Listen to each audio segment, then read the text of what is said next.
What's good, YouTube, man? This is your guy, Manny, and you are listening to another segment of Talking Sports with Manny. Welcome to the YouTube channel.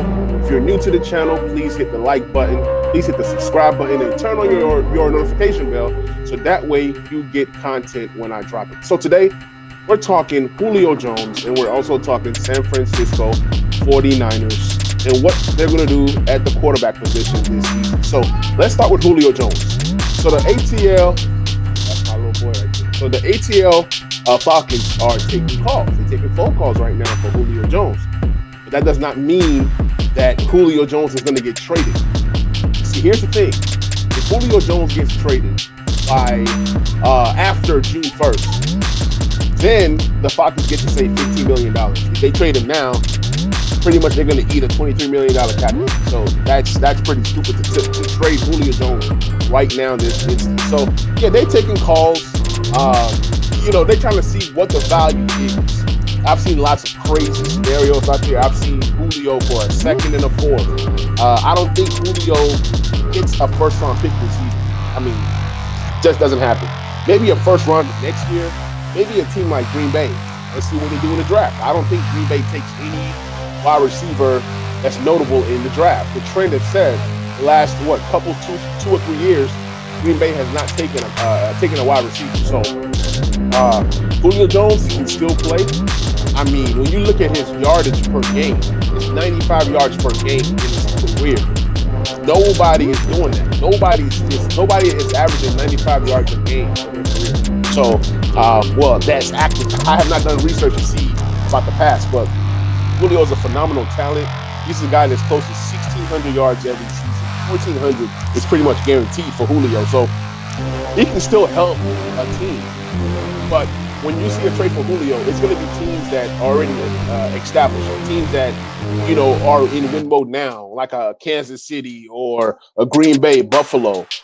Even a team like Pittsburgh. I understand they have receivers, but you never know.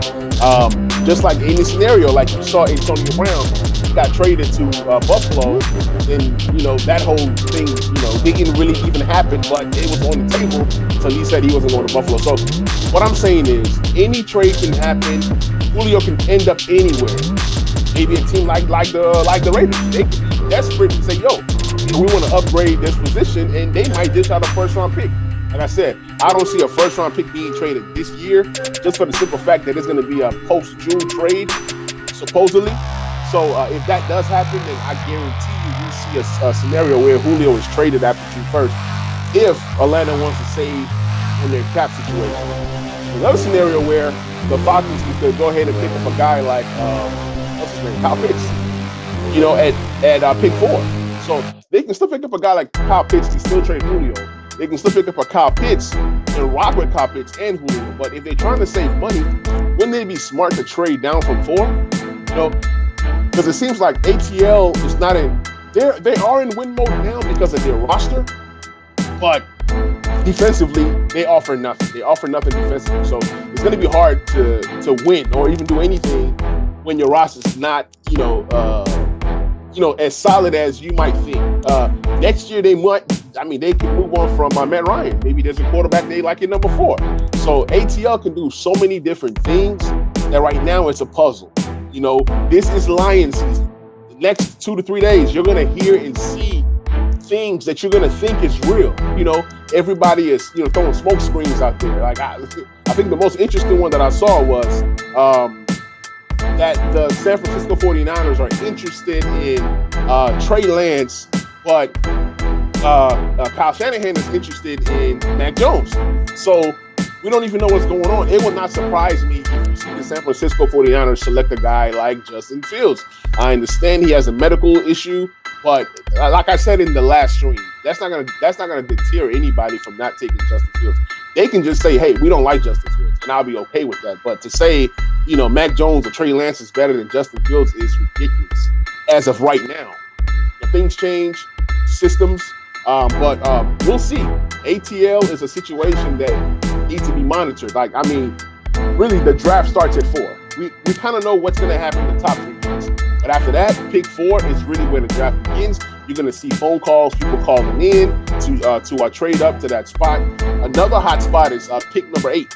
Carolina, it's a possibility that Justin Fields falls to 8. They could take a Justin Fields, but they just got Sam Darnold and they have him cost control for the next 2 years. So we'll see what happens there with Sam Darnold and the Carolina Panthers. So it's just lots of things going on, lots of rumors. But let's go ahead and talk about the next topic, which is the San Francisco 49ers. Look, they can go so many different ways. I just saw a quote from the coach asking about, does Jimmy Garoppolo make the roster? Is he going to be on the roster by Sunday? Okay. So when I look at Sunday's date, I believe that's the 1st or the 2nd of May. That's the 2nd of May. So that probably means that there's some cap situations there. Maybe if they cut him by a certain time, they save money. So if that's the case, and they draft their quarterback of the future, who knows? But my understanding is that Jimmy Garoppolo is going to be the quarterback all season, and then whoever that they bring in is going to sit back for at least 1 year, learn the offense, be groomed, and then launched out next season. So I don't see a scenario where they cut Jimmy Garoppolo. That'll be crazy, because if you're not taking Justin Fields, then you're not getting a quarterback that's ready day one. There's only 2 quarterbacks, maybe 3, that I can say are ready to play week 1. Of course, Trevor Lawrence. Number 2, you can say Justin Fields. And number 3, you can say Zach Wilson. And the Zach Wilson is the maybe. I don't know. But he's going to play for the Jets because they have no choice. But it is going to be interesting, because if you draft a Trey Lance, why cut Jimmy Garoppolo to then, where they can say Mullins is out there and whoever else they have as a backup could possibly start the season. But then again, it sucks for a guy like Jimmy Garoppolo, because if they were going to cut him, they should have cut him a long time ago so he can find him a team to go to. So there's a scenario where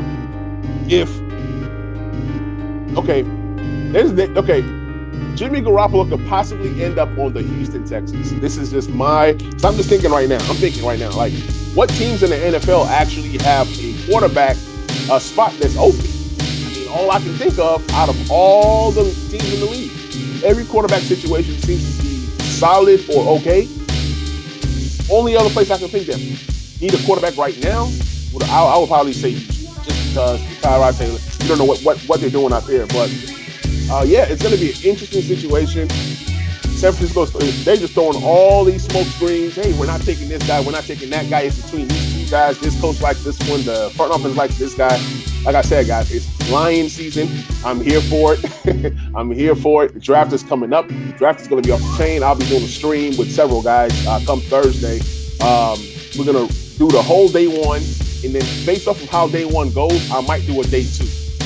But yeah, man, just wanted to get on here real quick. Still, my little 2 cents, talk about Julio Jones, talk about San Francisco. In the comments, let me know if you think that Julio Jones gets traded this year. That's question number 1. The question number 2 for you guys is, who does the San Francisco 49ers select with the number 3 pick? Let me know in the comments. Appreciate you guys. This is your guy, Manny, and I'm out. Peace.